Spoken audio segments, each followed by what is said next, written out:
തൃശ്ശൂർക്കാരെ സംബന്ധിച്ചിടത്തോളം ഇത്തവണത്തെ പൂരം ദുഃഖത്തിന്റെ ഒരു കടൽ നീന്തി കടന്നിട്ടാണ്. ആനച്ചന്തവും മേളപ്പൊരിക്കലും ഒക്കെ ഉണ്ടായിരുന്നു. പക്ഷേ ഇക്കുറി വടക്കുന്നാഥന്റെ തെക്കേ ഗോപുര നട തുറക്കുമ്പോൾ ആരവങ്ങൾക്കിടയിൽ ഒരു തേങ്ങൽ കൂടി കേൾക്കുന്നുണ്ട്. അത് മുണ്ടത്തിക്കോട്ടെ ആ പാടത്തു നിന്നുള്ള നിലവിളിയാണ്. പലപ്പോഴും നമ്മൾ ആഘോഷിക്കുന്നത് മറ്റൊരാളുടെ വിയർപ്പും ചോരയും കൊണ്ടാണ്. ഇത്തവണ പൂരത്തിന് തിരിതെളിഞ്ഞപ്പോൾ എൻ്റെ മനസ്സിൽ ഒരു ആഘോഷവും ഉണ്ടായിരുന്നില്ല. കാര്യമായി വീഡിയോസ് ഒന്നും പൂരത്തിനെ പറ്റി എടുക്കാനും എൻ്റെ മനസ്സിൽ തോന്നിയുമില്ല. തലേ ദിവസം എൻ്റെ ക്യാമറമാൻ അക്ഷയ് കുറച്ച് വീഡിയോകൾ ചിത്രീകരിച്ചു. എന്തുകൊണ്ടോ പൂരത്തിൻ്റെ വിഷ്വൽസുകളൊന്നും തന്നെ ഞങ്ങൾ രണ്ടുപേരും എടുത്തില്ല. എൻ്റെ മനസ്സിൽ പലപ്പോഴും പൂരപ്പറമ്പിനെ വലം വെച്ച് ഞാൻ കടന്നു പോകുമ്പോൾ മുണ്ടത്തിക്കോട് ചിതറിത്തെറിച്ച മനുഷ്യ ശരീര അവശിഷ്ടങ്ങൾക്കിടയിൽ അഡ്വക്കേറ്റ് ഗോപാലകൃഷ്ണന്റെ ലേഖനത്തിൽ എഴുതിയതുപോലെ ഉറുമ്പുകൾ ആഹാരം തേടുമ്പോൾ അശാന്തിയുടെ നീറ്റിൽ എങ്ങനെയാണ് എനിക്ക് ആസ്വദിക്കാൻ കഴിയുക? നമുക്കറിയാം, ഒരു അപകടം നടന്നാൽ നമ്മൾ കാഴ്ചക്കാരായി നോക്കി നിൽക്കും. പക്ഷേ ആ ദൃശ്യങ്ങൾക്കപ്പുറം ആ ശരീരങ്ങളെ തിരിച്ചറിയുവാൻ പാടുപെടുന്ന ഒരു ഫോറൻ സർജൻ്റെ വാക്കുകൾ നമ്മെ ഉലയ്ക്കുന്നതാണ്. ഡോക്ടർ ഹിതേഷ് ശങ്കർ പങ്കുവച്ച ആ വേദനിപ്പിക്കുന്ന സത്യങ്ങൾ കേൾക്കാതെ പോകരുത്. പല മൃതദേഹങ്ങളും വെറും മാംസപിണ്ഡങ്ങളായിരുന്നു. ബ്രെയിൻ അടക്കമുള്ള ശരീരഭാഗങ്ങൾ പകുതി വെന്ത അവസ്ഥയിലും. മരിച്ചവരെ തിരിച്ചറിയുന്നത് എങ്ങനെയാണെന്നറിയാമോ?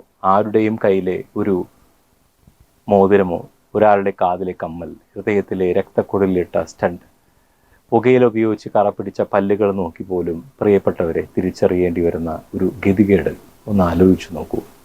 ശാസ്ത്രീയമായ തിരച്ചിലുകൾ അവസാനിപ്പിച്ച് പോലീസ് മടങ്ങുമ്പോൾ ആ പാടത്തിൻ്റെ വിദൂരതയിൽ ഇനിയും കണ്ടെത്താത്ത ശരീരഭാഗങ്ങൾക്കായി കാത്തിരിക്കുന്ന ഒരു വലിയ വേദന അവിടെ ബാക്കിയുണ്ട്.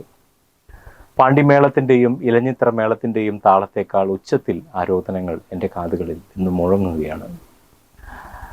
ഇവിടെയാണ് നമ്മൾ ഗൗരവമായി ചിന്തിക്കേണ്ടത്. എന്തുകൊണ്ട് ഓരോ വർഷവും ഇത്തരം ദുരന്തങ്ങൾ ആവർത്തിക്കുന്നു? കമ്പപ്പുരകളിൽ മരിക്കുന്നത് വെറും തൊഴിലാളികളല്ല, ഓരോ കുടുംബത്തിൻ്റെ തണലുകളാണ്. വളരെ ചെറിയ സ്ഥലത്ത് വലിയ അളവിൽ സ്ഫോടക വസ്തുക്കൾ സംഭരിക്കുന്നത് എത്ര വലിയ അനാസ്ഥയാണ്. ഡോക്ടർ ഹിതേഷ് ശങ്കർ മുന്നോട്ട് വെച്ച നിർദ്ദേശങ്ങൾ ഇവിടെ പ്രസക്തമാണ്. നിർമ്മാണ കേന്ദ്രങ്ങളും സ്റ്റോറേജ് കേന്ദ്രങ്ങളും വേർതിരിക്കപ്പെടണം. കടുത്ത വേനലിൽ ഉച്ചസമയത്തെ പണി ഒഴിവാക്കി പുലർച്ചെയോ വൈകുന്നേരമോ ജോലി ക്രമീകരിക്കണം. ഓരോ പടക്കശാലയും കർശനമായ സുരക്ഷാ ഓഡിറ്റിങ്ങിന് വിധേയമാകണം. നിയമങ്ങൾ പുസ്തകങ്ങളിൽ മാത്രം പോരാ, ആചാരങ്ങൾ നടക്കട്ടെ, ആഘോഷങ്ങൾ ഉണ്ടാകട്ടെ. പക്ഷേ അത് മനുഷ്യൻ്റെ ആയുസ് ഹോമിച്ചുകൊണ്ടാകരുത്. ഇനി ഒരാളെയും തിരിച്ചറിയുവാൻ അവർ ധരിച്ച ആഭരണങ്ങൾ നോക്കേണ്ടി വരുന്ന സാഹചര്യം ഉണ്ടാകരുത്. തൃശ്ശൂർ പൂരം ആ പേരിലുണ്ട് എല്ലാം. പക്ഷേ ആ ചമയങ്ങൾക്കും വർണ്ണങ്ങൾക്കും അപ്പുറം കരിപുരണ്ട മുഖങ്ങളെ നമ്മൾ മറന്നുപോകുന്നു. ആചാരങ്ങൾ മുറ പോലെ നടക്കട്ടെ, പക്ഷെ എൻ്റെ ഹൃദയത്തിന് ആ ചടങ്ങുകളിൽ പങ്കുചേരാനാവില്ല. എൻ്റെ വൈകാരികമായ ബോധം ഇന്ന് മുണ്ടത്തിക്കോട്ടെ ആ പാടത്താണ്. മാംസകഷ്ണങ്ങളിൽ ഉറുമ്പുകൾ കടിച്ചു പിടയുമ്പോൾ എൻ്റെ ഉള്ളിൽ ഒരു തേങ്ങലുണ്ട്. അതുകൊണ്ട് ഇത്തവണ ഞാൻ പൂരപ്പറമ്പിൻ്റെ ചുറ്റുവട്ടത്ത് നടന്നെങ്കിലും പൂരപ്പറമ്പിൽ കയറിയില്ല. ചിതറി വീണ ആ സഹോദരങ്ങളുടെ ആത്മാക്കൾക്കൊപ്പം, അവരുടെ വേദനയ്ക്കൊപ്പം ഞാൻ നിൽക്കുന്നു. ആഘോഷത്തേക്കാൾ വലുതാണ് മനുഷ്യൻ്റെ ജീവനും അവൻ്റെ മാന്യമായ അന്ത്യവും. നമ്മുടെ ആഘോഷങ്ങൾ മറ്റൊരാളുടെ കണ്ണീരാകാതിരിക്കട്ടെ. ഓരോ ദുരന്തവും ഒരു പാഠമാകണം, വെറും വാർത്തയാകരുത്. അധികാരികളും സംഘാടകരും ഈ രോദനങ്ങൾ കേൾക്കുമെന്ന് പ്രതീക്ഷിക്കുന്നു. നിയമങ്ങൾ മാറണം, സുരക്ഷ ഉറപ്പാകണം.